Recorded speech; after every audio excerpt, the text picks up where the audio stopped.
শ্যামাপূজা উপলক্ষে থ্যালাসেমিয়া আক্রান্ত ও জরুরি প্রয়োজনে ব্লাড ব্যাংকে রক্তের যোগান দিতে হাওড়া জেলা রুরালের পাঁচলা থানার উদ্যোগে অনুষ্ঠিত হল স্বেচ্ছায় রক্তদান শিবির।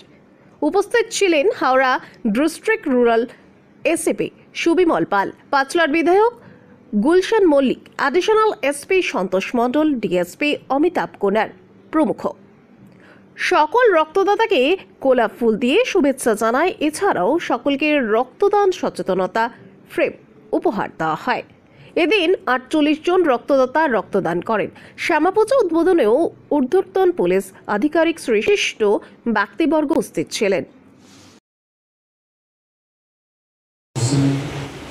এই থানার পুলিশের আমার যারা কলিগস আছেন, সাংবাদিক ভাইরা এবং আপনাদের সকল আমি আমার আন্তরিক শুভেচ্ছা জানাই। আজকে